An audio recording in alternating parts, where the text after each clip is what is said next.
Well, recently on the show, we told you how the future vegan dictatorship we're all awaiting could ban phrases they find offensive, like bringing home the bacon. Well, it turns out that vegans have indeed been thinking about this for a long time. The animal rights group PETA, which is kind of wacky, but to be totally honest, we don't hate them, has a long list of new idioms it wants people to use. For example, instead of kill two birds with one stone, PETA says you should use the phrase feed two birds with one scone. What else have they been thinking about at PETA? Ashley Byrne works there. She's a campaign executive, and she joins us tonight. Ashley, thanks a lot for coming on.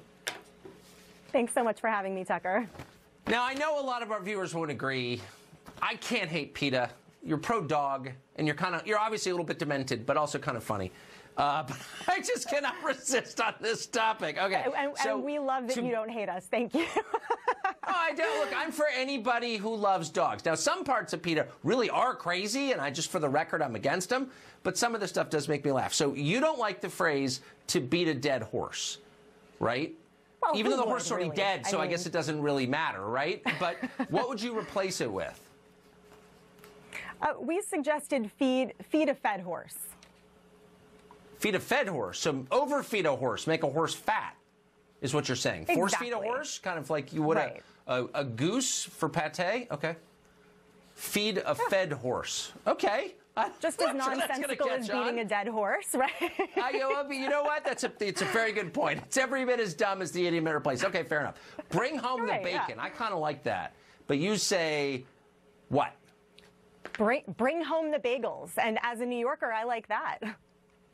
And as a vegan. I know, but there's something a little emasculating about that. I mean, bring home the bacon has a kind of vigorous feel to it. Bring home the bagels, You think that's as powerful?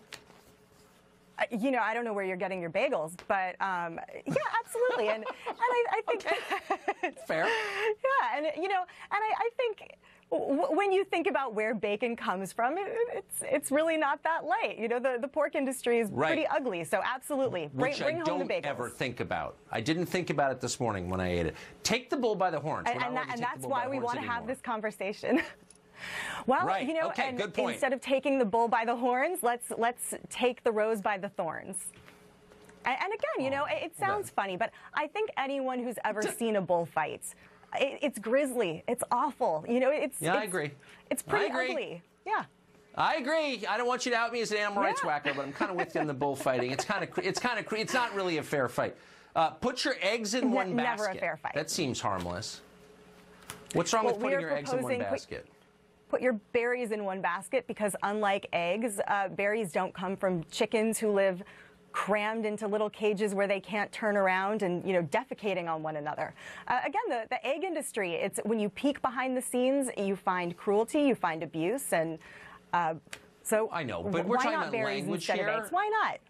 Okay, but if you're in a meeting and somebody says, look, I'm just worried we're putting all our berries in one bowl.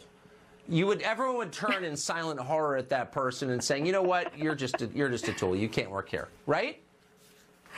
I don't think so. I think language evolves with our values, and again, we're having fun with this. And I think it's cheeky. It's fun. I think people like these. So I'm going to leave you on the last one. More than one way to skin a cat. And by the way, I hate changing language, but that's one phrase I think I'm open to changing because, what is that? But what would you replace it with? I think most of us don't like that. We would say more than one way to peel a potato. Yeah. I sort of admire the spirit of some of this. And by the way, I'm not worried that there's ever going to be a vegan dictatorship. It just doesn't sound plausible, so I don't think you're going to force us to do this. But you're going to need to do better than peel a potato. But anyway, that's the great thing. We don't want to force anyone, but we do think that most people are kind. I know. You're not about force. That's what I like about you. Ashley Byrne, we're out of time. It's great to see you. Thank you. So good to be on. Thank you, Tucker.